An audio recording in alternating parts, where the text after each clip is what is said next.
The following blog post, unless otherwise noted, was written by a member of Gamasutra's community. The thoughts and opinions expressed are those of the writer and not Gamasutra or its parent company. The 2013 reboot of fighting game Killer Instinct on Xbox One has proven a popular game in the modern esports arena. While it successfully revives the long-dormant franchise from the Super Nintendo and Nintendo 64 era, it also introduces a new approach for fighting game AI. One that could revolutionize practice towards developing non-player character NPC behavior in the genre. The Shadow Mode system, a free update released in Season 2 of Killer Instinct in 2015, allows for players to construct AI-driven fighters that are designed to match your own capability when playing as a given character. After spending 3 training sessions in the dojo, your Shadow AI is capable of replicating a portion of your behavior, with many of your strategic decisions being mapped to the non-player character. Once established, your Shadow can be sent off to fight your friends or other players on Xbox Live. Perhaps more interestingly, it can act as something of a training tool, given it exposes flaws in your own fighting style and allows you the chance to reflect on your attack strategies. Fortunately, your Shadow can be updated over time, with the opportunity to add data from later battles into the AI model that builds your Shadow's decision-making system. So in this article and the video above, we take a look at how it all comes together, the AI techniques used to deploy it, and the inspirations that drove it. But before we do that, we need to talk a little about complexity of the problem this is trying to address. For those unfamiliar, fighting game strategy is actually rather complex, but the methods used to deliver fighting game AI seldom reflect that experience. A word on fighting games. Fighting games are typically built on multiple tiers of mechanics, ranging from basic movement to the introduction of special attacks and combos. The template set by Street Fighter II has since been adapted over the years by pretty much every successful 2D fighting game franchise, such as Mortal Kombat, King of Fighters, Samurai Showdown, the Capcom vs. series, and of course, Killer Instinct. The subsequent strategies that emerge are often highly contextual, as we need to think not only about what our opponent is doing, but also what we want them to be doing in order to do maximum damage. This introduces a number of high-level strategies such as rushdowns, close-range aggressive gameplay to try and force player error. Footsies, where players shuffle in their movement to try and get the opponent to expose themselves to attack. Zoning, where players use for-range projectile attacks to keep players at bay. Setups, where you execute actions in advance of a combo in order to position both the player and opponent to create an opportune moment. Now, much of this requires fast and fluid response to the game environment, with most players responding to game signals at around 12 to 19 frames in a 60 frames per second game. A big part of playing fighting games at a competitive and professional level is to be able to minimize that response time, as well as build your understanding of how you will respond to changes in the game. The ability to plan ahead, anticipate player action, and react to enemy behavior. This establishes fighting games as something akin to speed chess, with the risk-reward of the current setup being re-evaluated on a per-second basis. Now, the truth is that most AI implementations in fighting games don't really replicate that level of strategic complexity. In fact, most of their actions are built as reactive agents, where in the event of a specific player action, they will respond using a series of pre-built macros executing multiple actions in sequence in order to achieve a desired outcome. These macros are accompanied by a number of individual variables that dictate the response rate of the system itself. Block frequencies, block and counter accuracy, and time to execute specific actions or action macros are parameterized. As these frequencies and accuracy are reduced, we establish easy fighting game AI, which is often rather stupid and fails to respond to player behavior. Meanwhile, expert AI systems are often a subject of frustration, given their perfect blocking and counter reflexes. This often leads to cheap and frustrating boss battles in fighting game arcade modes, such as Gil from Street Fighter III, Shao Kahn of Mortal Kombat, and of course Idol from the original Killer Instinct. In these instances, players need to exploit weaknesses or gaps left in the AI's behavior in order to defeat it. Ultimately, a high-level AI fighter doesn't fight like a human does. What it gains in block and counter accuracy, it lacks in any intelligent or nuanced strategical decision-making. This is rather ironic, given the metagame at esports level is the long-term strategic play in each round or match. Previous efforts in other fighting games, such as the Amiibo fighters in Super Smash Bros. Or the AI training mode in Virtua Fighter 4, still adhered to the parameterized template. But in this case, Shadow Mode aims to fully replicate your fighting style on a per-situation basis, very much adopting the Drivatar approach from Forza and applying it to fighting games. Given the shadows are stored online, you can arrange to fight against your friend's shadow for practice for the big matchup, or even see how well you stack up against competitive professional players. It not only provides a near unlimited stack of player-generated opponents within Killer Instinct, but gives casual or novice players a chance to stack up against the other human players. This can prove really useful in bridging that gap from the AI single-player modes to the online arena, given that Shadow AI more accurately reflect the challenges faced when heading into ranked online multiplayer and allows players to recognize how people actually play the game online.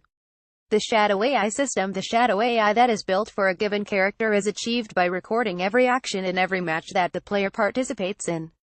This includes every movement, jump, block, counter, and combo sequence. The rates at which information is recorded varies depending on the action itself, with fixed duration for standard attacks, with movement and combos being modeled in a more continuous thread. Combos are recorded right down to the animation frame count, which will prove really critical later on. At the same time, the current state of the match is recorded, character health bars, shadow meters, distance between players, time remaining, and much more.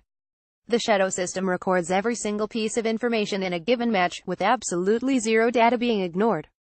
With these actions and states recorded, the next process is to establish what is known as patterns, associations between actions that take place over small periods of time to states of the world. A parsing system is able to read the low-level actions and establishes what higher-level behaviors are occurring: special move setups, zoning, traps, combos, combo breakers, counters, shadow counters, even when you taunt your opponent. This is achieved courtesy of Iron Galaxy's Derek Neal, an ex-tournament player and director of production on Killer Instinct, who helped establish how information should be parsed, but also, later on, how it should be recognized. This process typically results in 400 to 700 patterns being established in each match, and 3 matches in the Shadow Dojo, which we're watching right now, are required for your shadow to have a base level of competence. The Shadow system retains information on up to 40 matches for a shadow when fighting against a specific opponent. This means any given shadow could store up to 28,000 patterns for a single matchup with a given player. Each collection of patterns to world states for a given matchup is known as the model for that shadow against a given opponent.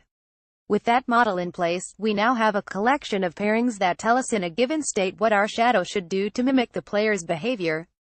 But how do you pour through all this data so quickly to give the best possible response? The answer can be found in an AI technique known as case-based reasoning. Case-based reasoning. A short overview. Case-based reasoning is an AI principle of inductive reasoning that is derived from human approaches towards problem-solving. More specifically, it is driven by the notion that human reasoning derives from prior experience.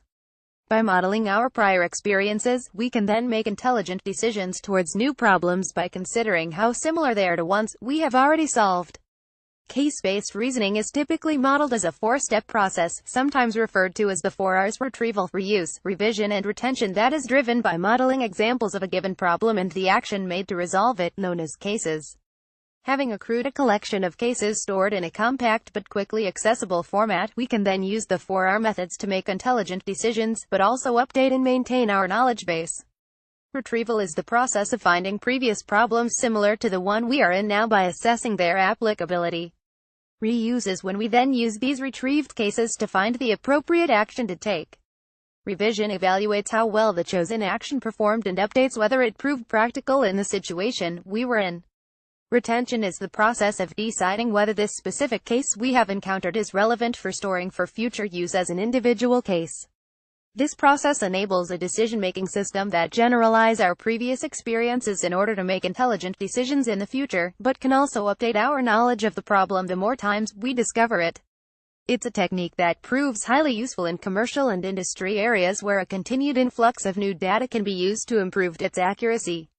As such, it's found useful applications in areas such as fault diagnosis in engineering, anticipating court decisions based on legal precedents, recommendation systems in online shopping, and customer support, as well as fraud detection.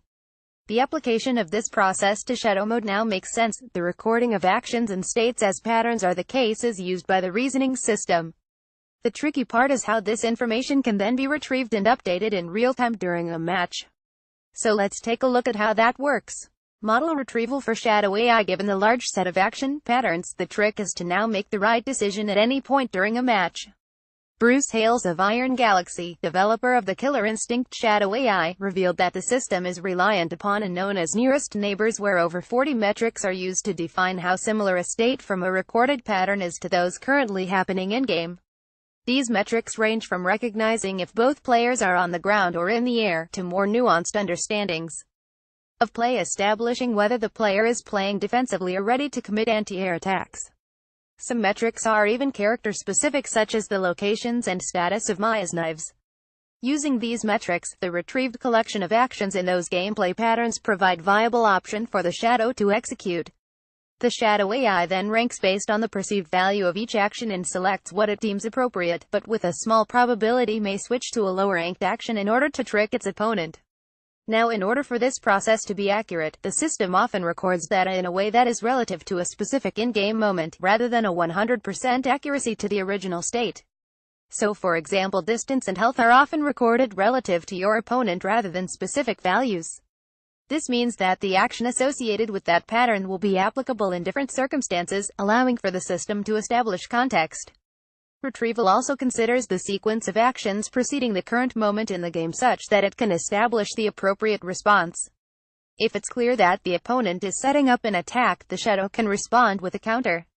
This boils down to the relevance of whether a player or an opponent is executing a combo and the stage it is currently at. Given this ensures the Shadow can either progress their combo or attempt to counter the opponents at just the right moment in time. This is why animation frame counts are recorded during the annotation process, so the Shadow knows exactly when to trigger a breaker or reversal. Otherwise, given the nature of Killer Instinct, it would almost never work. When retrieval takes place and the Shadow executes an action, it models how the success of a specific action or strategy and updates its relevance during the match, allowing the Shadow to adapt and change its strategy during gameplay. This means that if a Shadow is repeatedly being punished for making a specific action in a particular moment, it will shift priorities to another strategy mid-match. This re-evaluation can even be executed on a much more granular level if the Shadow is executing a combo and the pattern's conditions will no longer hold, then a similar valid pattern overlapping and taking control. This is pretty useful when, say, a combo is meant to kick in off of following a successful action, but the player actually blocked it. A fallback plan of how to respond to that attack being blocked can now kick in instead.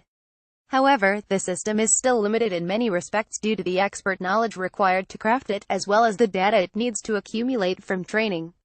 The metrics being used for the retrieval and storage process are reliant upon a designer with an intimate knowledge of how to actually play the game at a competitive level. An issue that doesn't impact Killer Instinct for sure, but it's important to consider when developing your own case-based Shadow AI techniques. In addition, the Shadow needs to be able to watch its human counterpart execute specific actions several times in order for it to really establish that pattern in its model. Hales himself admits that in some cases even the 40-match limit per opponent can still prove insufficient in building a complete and rich set of behaviors. Closing, the Shadow AI system is a versatile system capable of adapting to changes in a player's strategy. Its behaviors appear far more realistic in their behavior and are able to provide a fun and interesting addition to a player's training regime. Killer Instinct is a free-to-play game on both Xbox One and Windows 10 PCs, and you can try your hand at creating your own shadows. You can even fight against the shadows I created that you can see in the video at the top of this article. Be sure to look up my profile at Get2 to Chop and try it out yourself.